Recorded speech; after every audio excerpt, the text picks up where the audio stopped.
Hey everyone, I want to talk about that MF Bill Cosby. I am so literally disgusted, and the reason I'm disgusted is because I am a survivor of rape.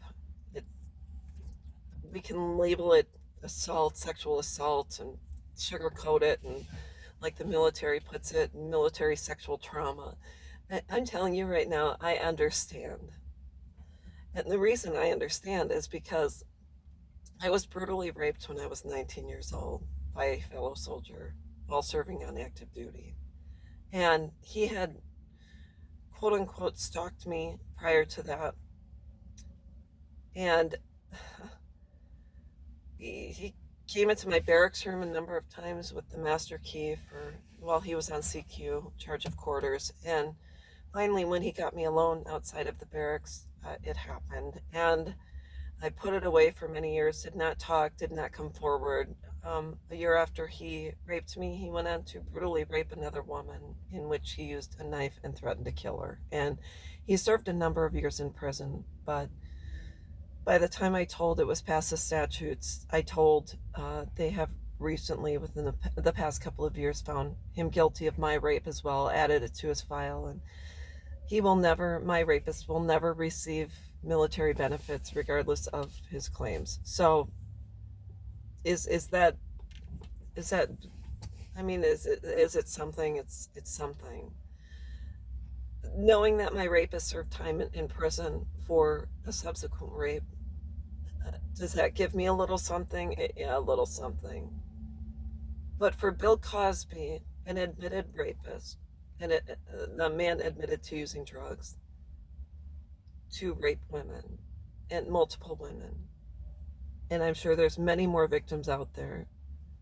He gets 2 years and is let out because of a technicality, because someone made an error regarding this trial. I'm not exactly sure. I'm so disgusted I don't even want to read it.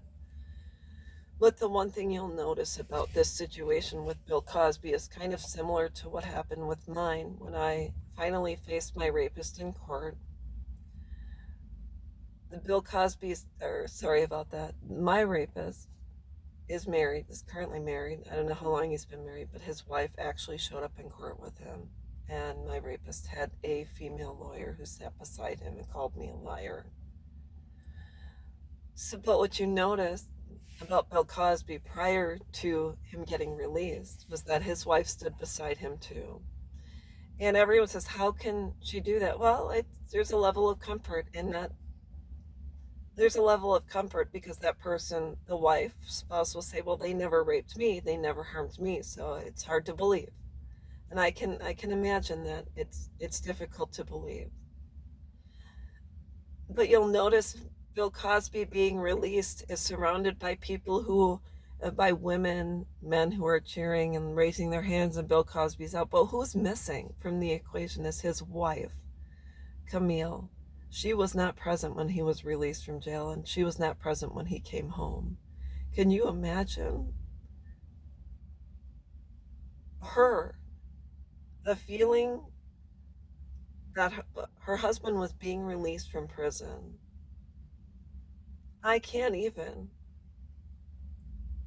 She probably will never make a public statement.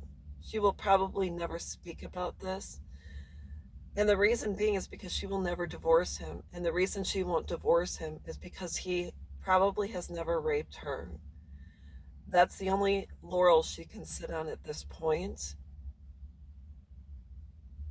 But I can't imagine how difficult it would be to give up a home and a life that you have been used to living.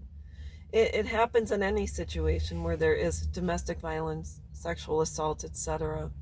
Even with women who have children with a man who is abusing them, they just don't leave because they're afraid. And they're willing to put up with the guilt and shame of the public eye in order to not give up what their only sense of security is. So the one thing we can rest on is that Bill Cosby's wife was not there. I am most certain. She may not even live in that same house with him. I'm sure they have multiple homes. And If there's anything she can do for herself, she can get out and live somewhere else and just live her own life and not ever lay next to that rapist again. So that's all I've got to say about Bill Cosby. I don't know the psychology behind rape. I am a victim of rape. I know the psychology behind what I've been through in the past 30 years.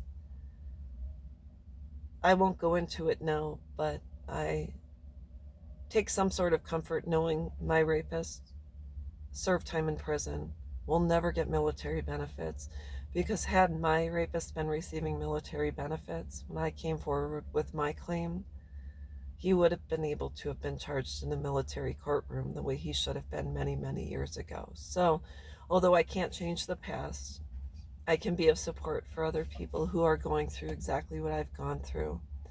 And just know I understand. I know that life does continue after an assault, whether you like it or not. If you're planning on staying here on this earth and continuing to live, know that there is hope. Know that this is not the final step in your journey. Know that this trauma does not have to define you. It does not have to control the rest of your life. But the sooner you get help and the sooner you talk, the sooner you can be released from the nightmares and from being stuck, from continuing to be treated like you're a piece of garbage. There's absolutely no reason to allow your rapist or your assailant or anyone the opportunity to steal your joy. So if we've learned anything, I know one day every single person who has harmed an innocent person or animal will get their day in court or whatever. But that's all I know. So let's think about that. Cosby is just garbage. He will never be looked at again the same way he was before these women started coming forward. And I hope to God maybe he will go back to prison if they can find any other victims within the statutes who can come forward and tell. Maybe then he will be retried on a new case. But other than that, I hope everyone has a good day and we'll talk with you soon. Bye bye.